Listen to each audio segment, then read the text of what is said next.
함께 우리 찬송가 부르겠습니다. 거기 너 있었는가?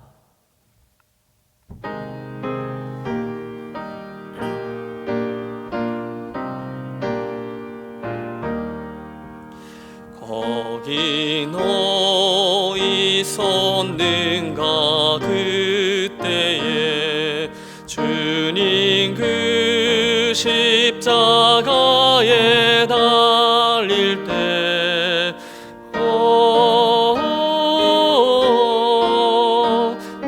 때론 그 일로 나는 떨려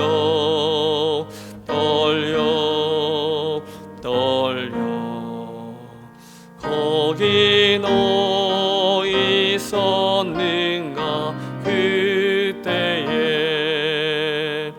거기 너 있었는가? 그때에 주님 그 나무 위에 달릴 때 때론 그 일로 나는 떨려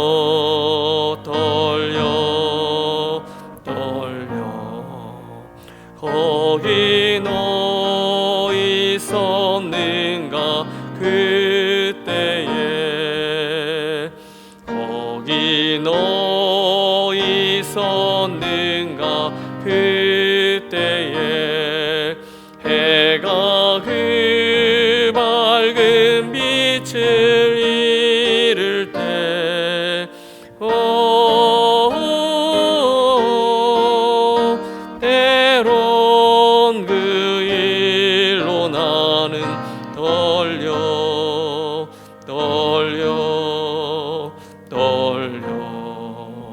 거기 너 있었는가? 그때에 거기 너 있었는가? 그때에 주님 그 무덤 속에 닐 때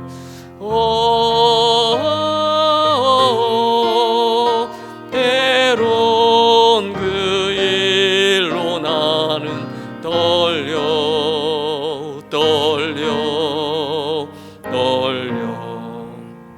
거기 너 있었는가?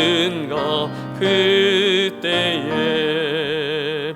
거기 너 있었는가? 그때에 주님 그 무덤에서 나올 때 때론 그 일로 주께 영광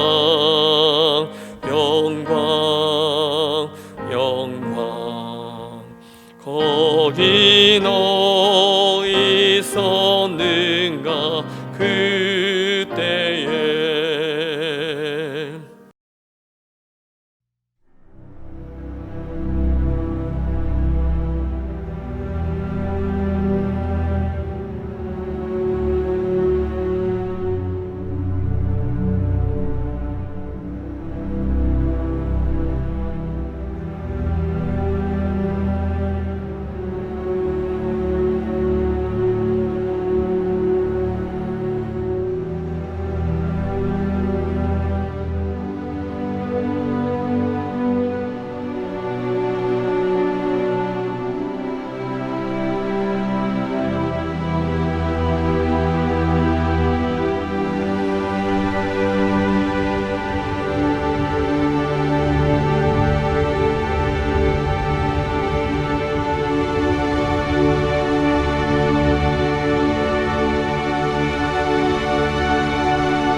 토요일 아침인 오늘 저와 여러분들이 나누려 온 말씀의 본문은 마가복음 15장 42절에서 47절의 말씀입니다. 여러분 화면을 봐 주십시오.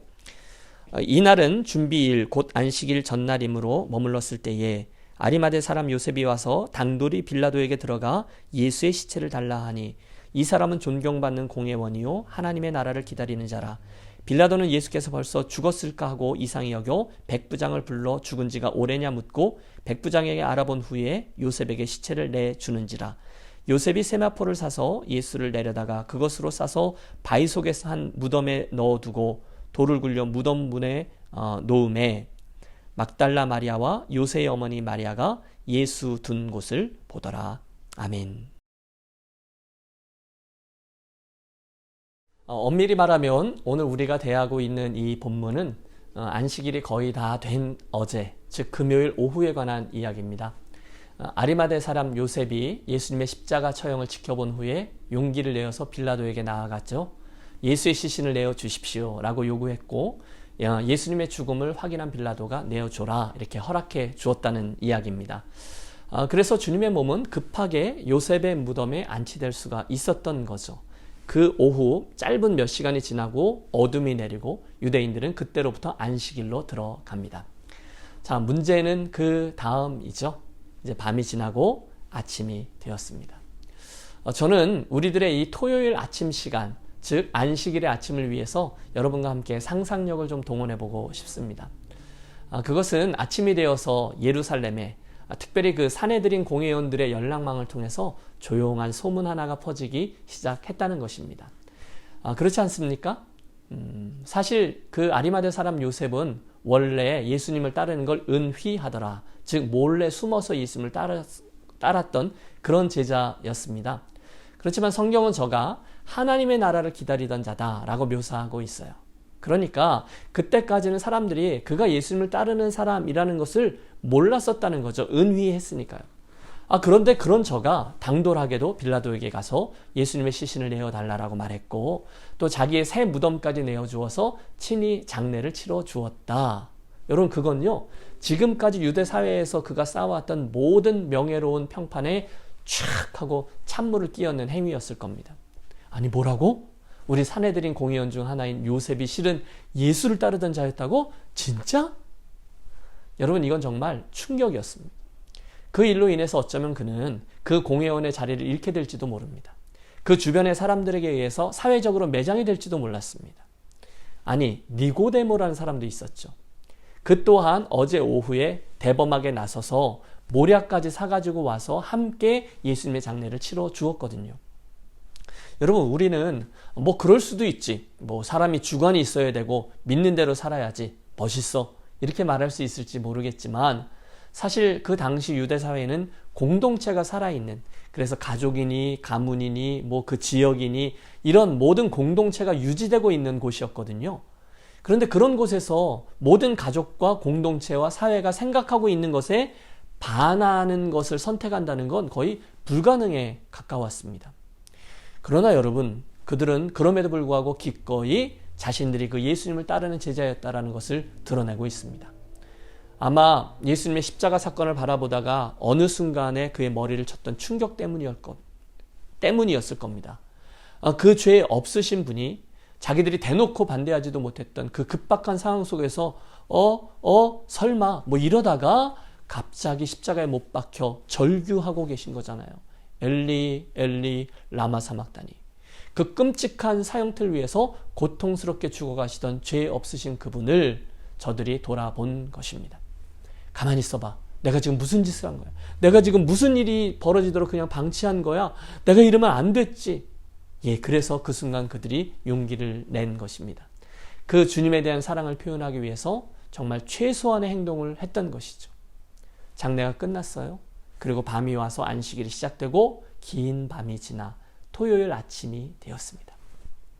요셉의 가족들이 그에게 와서 묻습니다. 요셉, 아니 어제 예수라는 일을 위해서 무덤도 내주고 장례까지 치러줬다고 했는 게 그게 사실이에요? 그는 더 이상 부인하지 않습니다. 그렇소.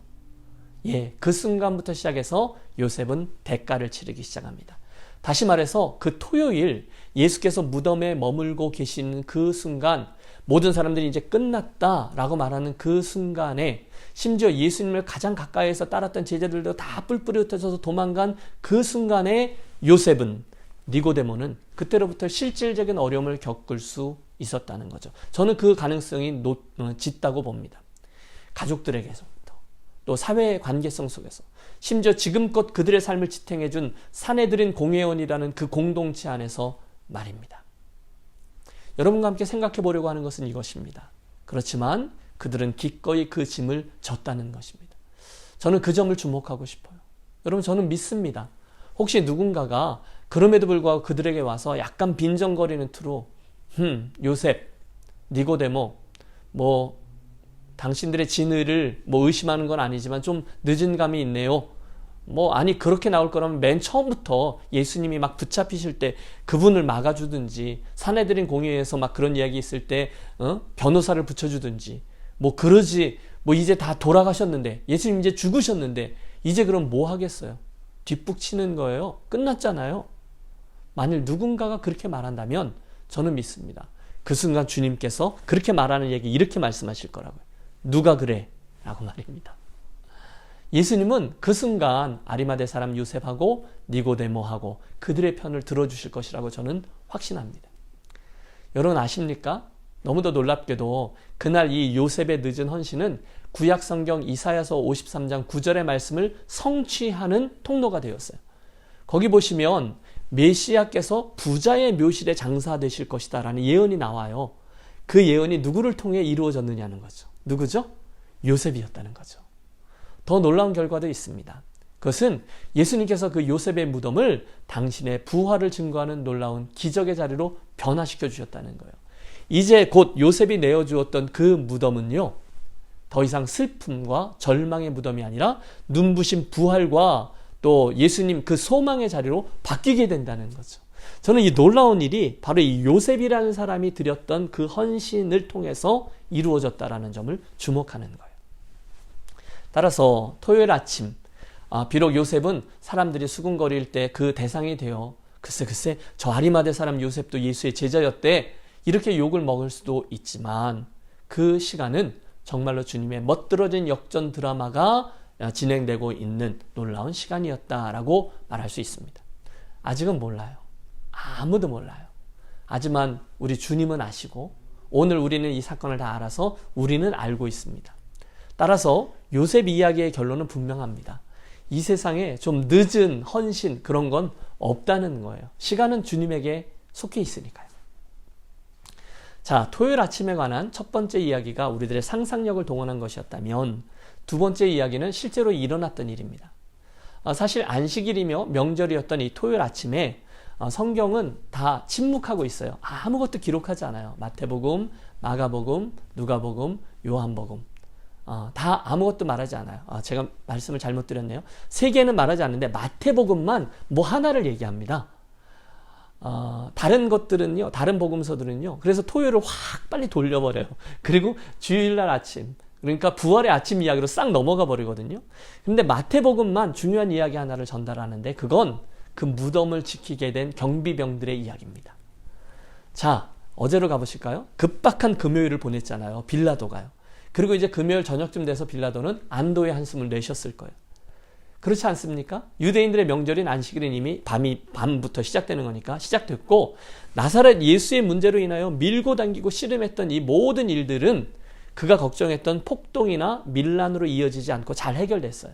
그를 처형했잖아요. 물론 중간에 갈등은 있었어요. 유대인들하고요. 그렇지만 그들과 이제 모든 갈등은 해소된 거죠. 어쨌든 그들의 요구를 들어줬어요.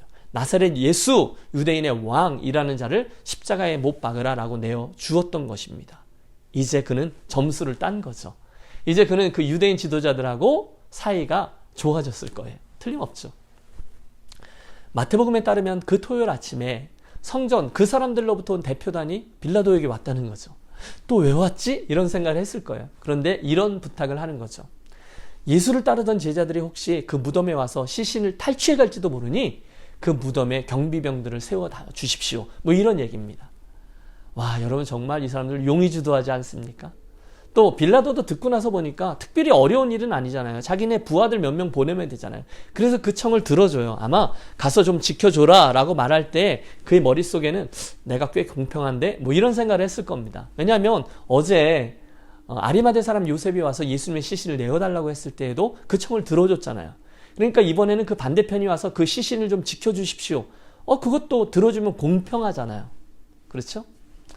그래서 몇몇 병사들이 토요일 아침부터 이틀 동안 그 무덤가에 가서 경비를 서기 시작합니다. 하지만 우리가 알다시피 어마어마한 부활의 사건이 그날 일어나게 되고 말죠. 그러자 성전 지도자들은 그 경비를 섰던 병사들에게 뭐라 그러죠? 뇌물을 주고는요. 너희들이 경비 서다가 잠깐 잠든 사이에 예수의 제자들이 와서 시신을 훔쳐갔다고 거짓말을 해라 이렇게 시킵니다. 성경도 그래서 사람들이 그들의 말을 믿고 그대로 믿게 되었다. 이런 기록들을 하고 있었어요. 또 역사 속에도 부활을 인정하지 않는 이들이 이 도둑설을 가장 중요한 근거로 내놓습니다. 틀림없이 로마 병정들이 졸고 있는 틈을 타서 제자들이 무덤에 가서 예수의 시신을 훔친 뒤 부활에 대한 거짓 소문을 퍼뜨린 것이다 라고 말입니다. 그런데 여러분, 이건 정말로 앞뒤가 안 맞는 주장이죠. 그 당시 로마의 병정들이 근무 중에 졸아서 뭐 그런 지키던 것들을 빼앗겼다. 여러분, 이건 사형감이었습니다. 또 그 경비 기간은 긴 시간이 아니었어요. 이틀 밤이었거든요. 아무리 로마 군병들의 군기가 빠졌다 할지라도 누군가 돌문을 굴려서 열고요. 들어가서 시신을 꺼내올 때, 그것도 그냥 꺼내서 도망가는 게 아니잖아요. 그것도 세마포 옷을 벗겨놓고 머리 수건은 곱게 접어서 놓고 나갈 정도로 여유 있게 이 시신을 가져갔다. 설득력이 없습니다. 더 기가 막힌 것은 예수님께서 잡히시던 순간에 모두들 두려움 중에 다 도망가 버렸던 제자들이 갑자기 용기가 막 나서 예수님의 시신을 훔쳐가려고 시도했다? 넌센스죠. 아닙니다. 여러분, 그날 제자들에게는요, 예수님이 죽은 예수님이 다시 부활했다라고 일부러 거짓말을 퍼뜨려야 될 이유가 전혀 없어요. 그 거짓말을 퍼뜨려서 그들이 부자가 됩니까? 그리고 나서 그들이 한 자리를 차지합니까? 아니요. 그들은 지금 자기들이 목숨을 유지한 것만이라도 다행이라고 생각했던 그런 사람들이에요. 그런데 그들이 왜 거짓말을 위해서 자기들의 생명을 내어놓고 무모한 일을 감행하겠습니까? 이 말이 안 되는 게 도둑설이에요. 그럼에도 불구하고 토요일에 있었던 이 일, 그 경비병들이 지키다가 부활의 아침이 지난 다음에 거짓말을 했다는 이야기는 계속해서 퍼져나가게 됩니다. 오늘까지요. 자, 이 정도가 토요일에 일어났던 일들이었던 것 같아요. 그런데 이렇게 마치려고 하다 보니까 성경에는 한 가지 기록이 더 있습니다. 그것은 이제 토요일, 아까 아침 얘기를 한 거고요. 이제 일몰 후에, 그러니까 이제 안식일이 막 끝났을 때, 우리들의 시간으로는 토요일 날 저녁이 되겠죠. 안식 후 첫날이 막 시작되고 있는 거예요. 그 사람들은 저녁부터 하루가 시작되니까요. 그런데 거기 보면 마가복음 16장 1절입니다. 3명의 갈릴리 여인들, 막달라 마리아, 야고보의 어머니 마리아, 그리고 살로메, 이 3명의 여인이 움직이고 있어요. 정확히 이렇게 되어 있습니다. 안식일이 지났을 때 밖에 나가서 시신의 발을 향품을 사다 두었다라고요. 토요일 저녁에 이 여인들이 밖에 나가서 예수님의 시신에다가 바르기 위한 향품을 구입했다는 거예요. 그걸 사다 두었다, 준비해 두었다는 거예요. 왜요? 그녀들의 마음에 지금 뭔가 걸리는 게 하나 있었거든요. 그것은 예수님의 시신을 제대로 닦고 처리를 하지 못했던 일입니다. 그러니까 금요일 오후에 시간이 너무 급박했거든요. 겨우 시신만 수습해서 대충 기름을 붓고 세마포를 싸서 무덤에 그분을 넣었거든요. 그래서 안식일엔 아무것도 못하니까 그 다음날 날이 밝으면 일찍 가서 그분의 그 시신을 마저 다 씻고 보살피기로 마음을 먹은 겁니다. 그래서 향품을 사다 놓은 거예요. 그리고 나서 성경의 기록은 우리를 그 부활의 다음날 아침 이야기로 이끌죠. 자, 그러나 우리는 아직 우리의 시간으로는 토요일날 밤에 있는 거죠. 저는 그 시간에 이 여인들을 여러분과 한 번 더 주목하고 싶은 겁니다. 제가 한번 여쭐게요. 여러분, 그날, 즉 토요일 저녁에 이 여인들이 말입니다. 그녀들이 이제 그 다음날 아침이면 예수님이 다시 부활하실 것이다 라는 것을 알고 있었을까요? 그래서 그들은 그 부활의 아침을 고대하면서 이 토요일을 가슴 설레하면서 기다리며 보내고 있었을까요? 목사님 그런 너무도 당연한 걸 물으셔. 당연히 아니죠. 우리는 그렇게 대답할 겁니다. 아니, 부활하실 걸 기대했으면 그녀들이 무슨 시신을 닦으려고 향품을 사왔겠어요. 너무도 자명한 얘기죠. 몰랐어요. 맞습니다, 여러분. 예수님은 이미 죽으셨어요. 여러분, 그걸 그녀들이 누구보다도 더 잘 압니다. 그분의 몸에 생명이 없다는 걸, 싸늘하게 식어가고 있다는 것을 그녀들이 알아요. 자신들의 손으로 장례를 치렀잖아요. 자신들이 그분의 무덤으로, 그분의 죽음 이후에 무덤으로 그분을 넣었잖아요. 그러면 더 이상은 희망이 없는 거죠. 현실은 냉정하잖아요. 예수님의 몸이 식고 더 차가운 무덤 속으로 들어가셨습니다. 그 전에 예수님의 시신에 세마포 옷을 입혀드린 건 자기들이었거든요. 그러니까 보세요. 시신, 무덤, 장례, 그리고 무덤 문을 닫았다? 끝. 그 시간부터 그녀들의 미래는 다 묻혀버린 거죠. 3년 동안 선생님을 따라다니면서 꿈꾸었던 그 모든 꿈들이 산산조각 난 거예요. 그런데 중요한 건 이겁니다. 그런데도 그녀들은 여전히 그 무덤 주변에 머물러 있었다는 거예요. 다른 남자 제자들 다 도망가버린 형국입니다.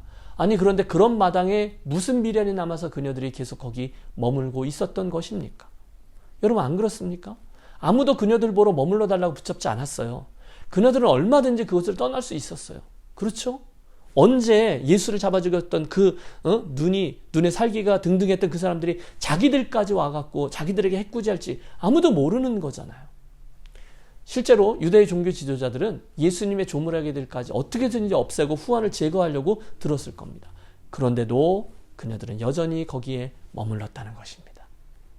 여러분, 여기에 저의 질문이 있습니다. 뭐가 더 나올 게 없습니다. 여전히 위험합니다. 죽음입니다. 끝입니다. 그런데 그녀들은 왜 아직도 거기 남아서 안식일의 시간이 맞춰지자마자 기다렸다는 듯이 밖에 나가서 향품까지 사다가 재놓고 그 다음날 아침을 기다렸느냐? 이것입니다. 이유는 하나죠. 그것은 바로 그녀들이 주님을 그렇게나 깊이 사랑했기 때문이라는 거죠. 그녀들의 사랑은요, 그녀들의 주님을 향한 사랑은요, 뭔 대가를 바라지 않아요. 지금 뭐가 더 나올 게 있겠어요. 그렇죠? 죽었는데 다 놓아버리고 싶은 순간입니다. 그런데도 그들은 여전히 주님을 사랑했어요. 그래서 거기 있을 수 있었던 것이죠. 여러분, 제가 드리는 말씀의 포인트를 이해하셨으리라 믿습니다. 그 토요일에 그녀들이 무엇을 했습니까? 그냥 거기 있었습니다. 더 바랄 게 없었지만, 더 나올 게 없었지만 그들은 주님을 떠나지 않았어요. 아니, 더 나아가 그녀들은 움직일 수 있는 시간이 되자 향품까지 사서 대기하면서 아침을 기다리고 있었습니다. 그분을 더 사랑하기 위해서, 그분의 시신이라도 더 공개하기 위해서 거기에 머물렀어요. 바로 그런 여인들을 위해 주님께서 나중에 이제 주셨던 말씀이죠. 하나님을 사랑하는 자, 곧 그 뜻대로 부르심을 입은 자들에겐 무슨 일이 일어납니까? 모든 것이 합력하여 선을 이루느니라. 아멘. 여러분, 바로 그녀들을 위한 말씀 같아요. 그렇죠? 그녀들을 위해서 주님은요, 정말 깜짝 놀랄 만한 부활의 아침을 준비해 주셨습니다. 저는 그것이 주님을 향한 그녀들의 사랑과 인내에 대한 주님의 선물이라고 믿어요. 기다릴만 했던 것이죠. 부활의 아침이 다가왔으니까요. 잘 몰랐습니다. 그런 놀라운 일이 있을 것이라는 걸 그녀들은 하나도 알지 못했어요. 그런데 그럼에도 불구하고 그녀들은 인내했다는 거죠. 그리고 여전히 거기 머물렀다는 거죠. 주님을 사랑했으니까요. 그리고 주님은 그 놀라운 이야기들을 다 묶어서 너무도 아름다운 선, 합력하여 선을 이루는 이 아름다운 스토리를 완성해 주셨어요. 자, 그렇다면 여기에 이 아침에 저와 여러분들이 함께 붙들 기도의 제목이 드러납니다. 여러분, 지난 1년간 너무도 잘해 주셨어요. 잘 인내해 주셨어요. 잘 버텨 주셨어요. 여러분, 우리가 어떻게 그렇게 할 수 있었죠? 주님을 향한 여러분의 사랑 때문이었죠. 그리고 나서 이제 우리가 부활의 아침을 맞게 되었습니다. 이것은 우리들의 삶의 어떤 형편에도 적용될 수 있는 원리입니다. 인생길을 걷다가 보니까 우리들의 인생은 정말 끝없이 일들이 생깁니다. 그렇죠? 힘든 일들 계속해서 일어나요. 어려운 일들, 말로 다 못하죠. 하나님의 사랑을 의심하게 될 만큼 힘든 일들이 계속해서 생겨나요. 이 일 다음에 저 일. 왜 이렇게 안 되냐? 주님 왜 이렇게 기도를 잘 안 들어주시냐? 왜 이렇게 잘 안 되냐? 마치 우리 예수님의 죽음처럼 말입니다. 더 이상은 못하겠어요. 무덤인 거죠. 세마포인 거죠. 수의예요. 그러면 끝이라는 겁니다. 물론 아무도 그 다음 이야기들을 우리들에게 해주지 않습니다. 하지만 그때 사랑하는 여러분, 우리가 있어야 될 곳, 또 우리가 해야 될 일은 자명합니다. 그것은 인내함으로, 특별히 이 말씀을 믿는 믿음 때문에 오는 인내로 그 토요일을 감당해내는 것입니다. 하나님을 사랑하는 자, 곧 그 뜻대로 부르심을 입은 자들에게는 모든 것이 합력하여 선을 이루느니라. 믿습니까? 자, 그렇다면 우리 함께 기도할 수 있습니다. 하나님, 오늘 제 인생에도 여전히 힘들고 버겁고 어려운 일들이 있습니다. 지난 1년 동안 주님 말도 못해요. 그러나 그런 어려움까지도 포함해서 결국은 주님의 선함이 마치 그날의 부활 아침처럼 결국은 내 삶에 이루어지게 될 것이라는 것을 제가 믿습니다. 심지어 이 어려움까지도 합력하여 선을 이루실 수 있음을 믿습니다. 주님, 우리 교회 공동체에, 주님, 우리 가족에게, 주님, 저의 인생에 주님의 이 선이 이루어질 것을 믿고 오늘 끝까지 이 믿음을 지키며 주님 선하시지, 주님 나와 함께 하시지, 그걸 믿고 인내해내는 제가 되게 해 주시옵소서. 우리 함께 기도하겠습니다. 특별히 오늘은 오전 10시부터 교회 대청소의 시간이 있어요. 형편이 되시는 분들은 좀 청소도구들 가지고 오셔서 오랜만에 함께 주님의 교회 함께 구석구석 청소하면서 함께 좀 섬기겠습니다. 내일 있을 부활주일과 대면 예배를 함께 준비하도록 하기 위함이죠. 광고였고요. 이제부터 우리 여기에 나오는 기도 제목을 보시고 우리들의 그 믿음의 인내를 위해서 그 믿음으로 이 어려움을 인내하며 이 믿음의 자를 잘 지켜낼 수 있게 해달라고 주님의 도우심을 구하며 함께 기도하겠습니다.